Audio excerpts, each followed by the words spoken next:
What is up, Dynasty Leaguers? Welcome back into another DLF YouTube channel video. Today's video is going to be the first of a three-part quick series where I'm going to run down through all of the NFL free agent moves this offseason. It was a pretty wild offseason for free agency. A lot of big names. A lot of people went back to teams. A lot of people have new teams. COVID and the salary cap had some effect on it as well. So we can dive into all of that over these next three videos. Just to parse it up and make sure that these videos aren't super long, this first video is going to be on the quarterbacks and tight ends that moved or stayed. The next one will be on the running back position, and then we'll round it out with all of the wide receivers from this class. So with that all being said, guys, let's get right into the video.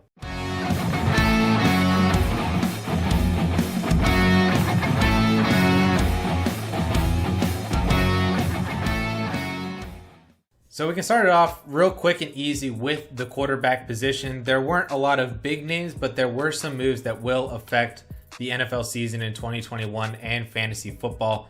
We can start off initially with the New Orleans Saints. Number one, they signed Taysom Hill to a 4-year, $140 million deal. And that might sound like he is the official starter, but they actually pulled some salary cap voodoo, and it's actually a 1-year deal with 3 voidable years.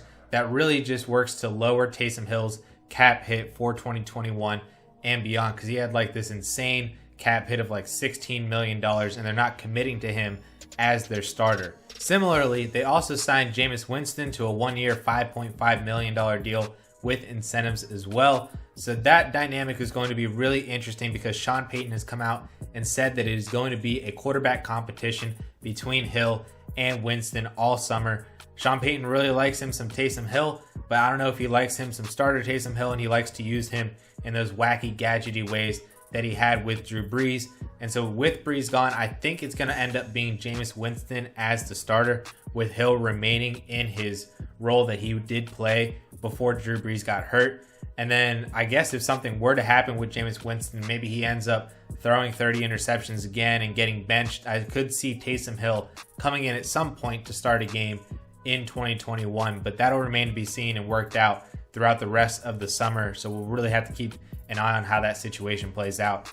The next one that is going to be important for fantasy is Ryan Fitzpatrick signing a 1-year, $10 million deal with the Washington football team. This is really fun and fantastic because Ryan Fitzpatrick has been known to just not even really care about what he's doing out there on the field. Obviously he wants to win, but he's just going to chuck the ball down the field, get a bunch of air yards, be super fun for fantasy football. Made the weapons in the New York Jets like Brandon Marshall and Eric Decker fantasy viable. It was more fantasy viable last year with the Miami Dolphins for Devontae Parker and Mike Gesicki when Fitzpatrick was in, as opposed to Tua. And so him coming to Washington is going to be really good things, I think, for Terry McLaurin, for Logan Thomas, and then Curtis Samuel as well, who we'll get to in the wide receiver video. So I am all about this Washington football team offense. It's very athletic, very explosive. It's going to be a lot of fun. Antonio Gibson, I hope, is going to be able to be utilized out of the backfield as a pass catcher. That's one of the things that he didn't really showcase last year in his rookie season. He got the rushing volume, but J.D. McKissic stole a lot of that receiving volume that we really want from Antonio Gibson to really get to his ceiling and give him a solid fantasy floor as well. And I think Ryan Fitzpatrick will be able to unlock some of that potential for most of this Washington football team offense. So I really like this move, even if it's just for 1 year. Let's just get it going for 1 year and have some fun in Washington. The next big move, at least starter-wise, for the quarterback position is Andy Dalton signing a 1-year, $10 million deal with the Chicago Bears. He is now being told and has been reported that he is the quarterback one, the starting quarterback for the Chicago Bears. And I don't really mind it. I don't know if he's all that much better than Mitch Trubisky, but I think he is slightly better. And at least in terms of fantasy football, this is the best quarterback Allen Robinson has ever played with since college football in 2014. And so that, at least it can't get worse for Allen Robinson. I think he's still going to get 150 targets, do his thing, just like he did with Mitch Trubisky for the last few years, and then Blake Bortles in Jacksonville. Andy Dalton's not going to change anything for Allen Robinson, in my opinion. I think it will be interesting to see how it works out with Darnell Mooney and Anthony Miller. There's been reports saying that Anthony Miller could be potentially on the way out, getting traded or whatnot to make room for Darnell Mooney. I'm also wondering what this is going to do for David Montgomery, who a lot of his production at the end of the year came from a receiving bump after Tariq Cohen's disappearance and injury in 2020. So I'm interested to see if David Montgomery is going to take over that role and get passes out of the backfield from Andy Dalton, who I know is definitely capable of doing such things and has shown it in the past last year with Zeke and Tony Pollard, and then in Cincinnati when he did it, not so much with Mixon, but Giovanni Bernard as well. So that it will at least be really interesting. I feel like that just kind of keeps everything status quo for the Chicago, because he's not ultimately that much better than Trubisky, but isn't like this huge, massive change to that Bears offense. Finally, we can talk about two other backup quarterbacks that signed with different teams this year. The first one being former Chicago Bears quarterback Mitch Trubisky, signing a 1-year, $2.5 million deal with the Buffalo Bills to come in and back up Josh Allen. This feels a lot kind of like what Teddy Bridgewater did, and maybe Jameis Winston, signing deals to back up in, coincidentally, New Orleans for both of them, and then trying to then vault into another starting position down the road. And I don't really know if that's going to happen with Trubisky. I feel like it was really weird for him to sign behind like Josh Allen. I feel like it would have been better for him and his prospects if he signed behind more of a ambiguous quarterback, starting quarterback.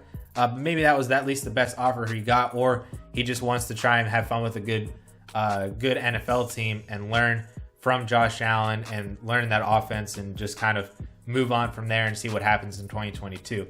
Not a whole lot going on. I think this is just kind of cool for Mitch Trubisky, personally, not as like a fantasy football player or anything, but good for you, Mitch Trubisky. And then finally, Tyrod Taylor signing a 1-year, $5.5 million deal with the Houston Texans. This is just another move that is kind of questionable by the Texans, but they needed to back up behind Deshaun Watson. And given everything going on with Deshaun Watson in the news recently, I don't really want to touch on that, but also the prospects of him being traded. Taylor might actually potentially see some playing time in 2021. It's certainly not a 0% chance right now. So I just feel like they wanted a solid veteran who has had playing experience in the past and can know how to run an offense, and it wouldn't be all that dissimilar from Deshaun Watson. They have similar playing styles, even if Taylor's like 10 years older than Deshaun. But that's all right. Really doesn't do all that much anyway for that Houston Texans offense. I don't know if that is really going to... it would be bad moving for Deshaun Watson to Tyrod Taylor for Brandon Cooks, but that's really like the only weapon and the only fantasy asset that's really being affected here is Brandon Cooks. So I guess we can just kind of move on off of there and move away from the quarterback position, because there's really not much else to talk about until we get some other news. Then we can move on to the tight end position. Just going to append here a couple of these tight ends that were on the move in free agency. And we can start off the New England Patriots signing first Jonnu Smith to a 4-year, $50 million deal, and then Hunter Henry to a 3-year, $37.5 million deal. It was really, really fun for Jonnu Smith fantasy managers to have that opportunity and to dream about the life of Jonnu Smith as kind of the premier weapon in New Orleans for Cam Newton, who has shown tight end love in the past with Greg Olsen at Carolina, and that team being really devoid of playmakers, that Jonnu Smith could be a really, really fun asset for Bill Belichick to utilize in the receiving game. And it was really fun for 24 hours, and then they go and sign Hunter Henry, another pretty good and pretty athletic tight end. And a lot of people are trying to speculate that they're trying to bring back the 12 personnel days of Gronk and Aaron Hernandez. I think that's going to be really hard to do in today's NFL, but it could be interesting, and I think Bill Belichick, of all people, could probably try and implement it to the most success in the NFL today. So ultimately, for both of those players, Jonnu and Hunter Henry, it's a negative for both, because if you owned either of those and you had them, you were hoping that they were going to go to a spot to bump up their fantasy value, at least for Henry and Smith to both have an increase over what they had in their previous teams. But the problem is that this is a negative for both of those, because now they're going to be cannibalizing each other and cutting into each other's work, and that is not going to be good for fantasy. I think we lost two potential tight ends in free agency with this single duo signing. And I really don't like it for fantasy football. There's going to be other tight ends that I'm going to like ahead of both of those guys individually, even like, Hayden Hurst and Austin Hooper, Logan Thomas, Robert Tonyan, even potentially depending on where Kyle Pitts ends up. There's just a lot of other tight ends that could have better prospects than either Jonnu or Hunter Henry succeeding with a lion's share of that volume in New England. I'm not really about either one of them right now. Another tight end that we can talk about is Gerald Everett signing a 1-year, $6 million deal with the Seattle Seahawks. This was an interesting move because a lot of people, again, really wanted Gerald Everett to kind of break away from the Rams system, break away from Tyler Higbee, and be his own thing because he is a really athletic tight end.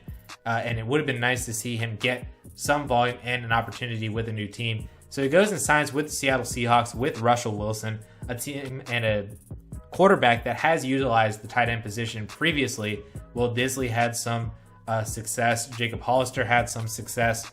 And Gerald Everett coming in and being another weapon for Russell Wilson outside of Metcalf and Tyler Lockett, I think could be really interesting. But ultimately, Everett is just back kind of in a similar situation on a low volume passing offense and is just going to be another streaming quarterback, so no real upgrade here. Finally, the last tight end to talk about from free agency is Jared Cook, who was cut by the New Orleans Saints but then went on to sign a 1-year, $6 million deal with the LA Chargers.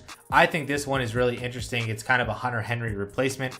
Cook isn't all that great, but he had some touchdown upside with the New Orleans Saints, and I think that he has that back again with the Chargers with Justin Herbert. And that offense could kind of need another weapon to come in across from Keenan Allen, outside of Austin Eckler. Mike Williams has kind of tried to be that red zone guy, but Jared Cook can come in and be that. So I wouldn't be surprised if Cook actually ends up with like 8 to 10 touchdowns in the red zone, kind of does what Eric Ebron does in Pittsburgh for the LA Chargers.